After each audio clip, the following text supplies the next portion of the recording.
Included in Donald Trump's new budget, among a slew of other money-saving ideas, which would be incredibly harmful to poor people, are the proposed changes to the SNAP program. Now, right now, there are 44 million people on food stamps. Now, you might look at that and be like, oh my God, that's so many people on food stamps. What's going on here? They must either be lazy or whatever. No, actually, a majority of people on food stamps right now, they actually do work or are children, the elderly, and the disabled. So food stamps actually have a pretty rigorous system in order to get there or get these benefits. So people, for example, who are who are older adults without dependents, for example, they already have requirements. They have work requirements, and they can only stay on food stamps for so long. So there's already stringent requirements faced on the food stamp program.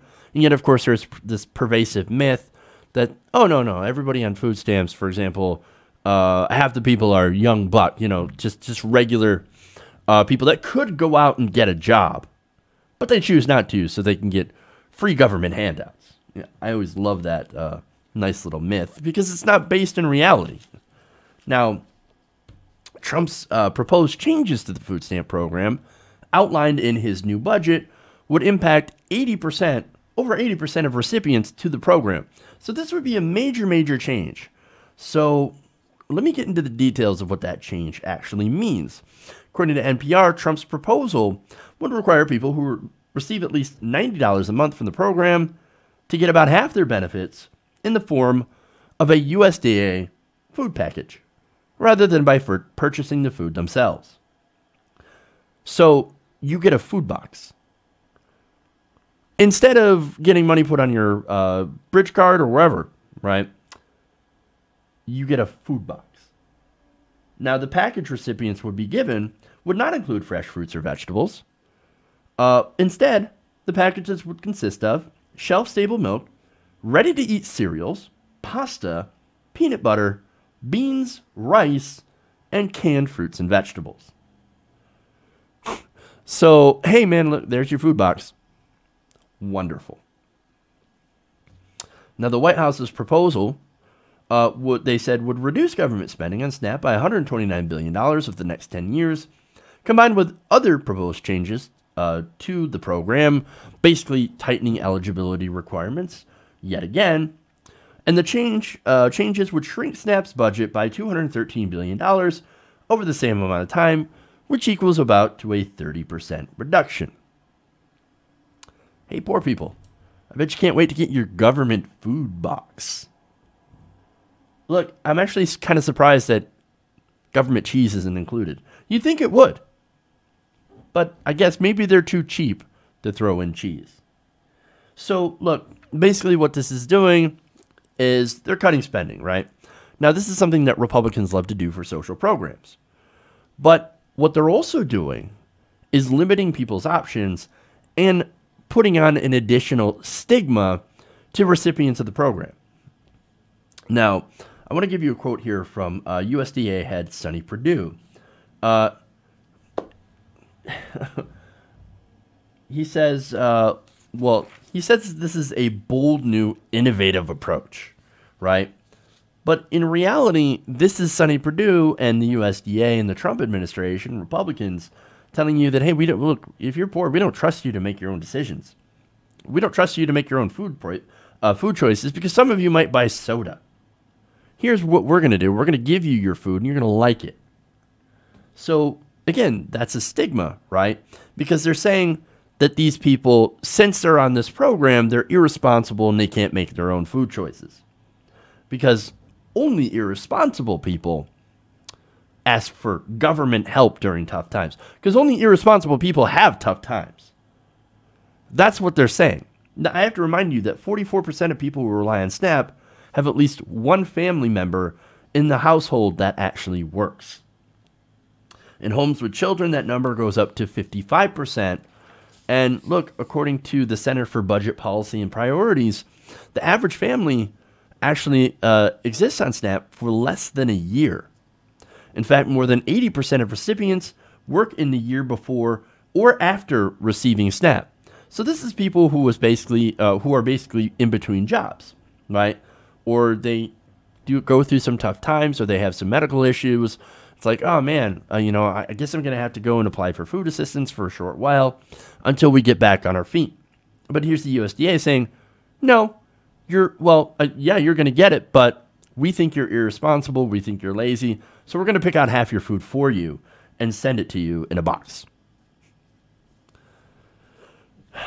Look, as I pointed out before, through these numbers, they're not lazy. They're not irresponsible. But see, it doesn't matter because Republicans still want to stigmatize them. Now, Perdue, as I said before, said this is bold and innovative. And he said, well, there's no real big changes to this.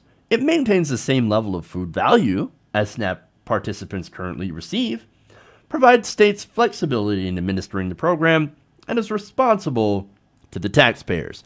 Now, this is interesting, right? So they say it will save money, but I don't know if they actually have any data on how they would actually distribute this food, because that actually costs money as well.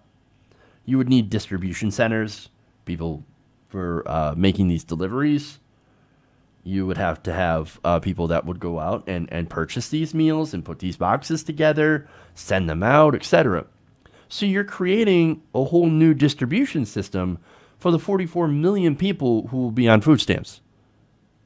So that actually does cost money, and I don't see any cost projections in this about that. And here's the other thing. The government under Donald Trump can't even restore power and deliver food to Puerto Rico in a timely period. I know, it's surrounded by water, big water, ocean water, okay? And that's why it was so hard. But no, look, Tesla went out there and actually started doing something before the federal government was able to. So if the government under Republicans can actually do these things within a timely period, how can we expect them to deliver food boxes within a timely period? See, they don't think about all the logistical challenges. They think about how much money can we save, or more specifically, how much can we cut food stamps? How much can we screw people over? It's not about the savings. They don't care about debts and deficits. They showed that. If they actually cared about debt and deficits, they wouldn't have given an extra $165 billion to the military. And they wouldn't have given a $1.5 trillion tax cut for the richest Americans. They wouldn't have done that. No, all they care about is hurting poor people. Because to them, poor people don't deserve the help. Poor people don't deserve basic humanity. The Republican Party right now is mostly made up of people who are social Darwinists. They think, hey, if you're not rich, then, or, if you're poor, if you fall through hard times, that's tough. Sad day for you. We're just going to keep giving more and more to the rich. And like, hey, if you wanted to get some of the benefits of that money, well, then you should have been born rich. We're going to give all that money to them and let the poor fend for themselves. But at least you get a food box. Hey, everybody, thanks for watching this video. If you want to see more like this, please hit the subscribe button below. And if you want to support truly independent progressive media, please consider becoming a patron at patreon.com/TYTNation.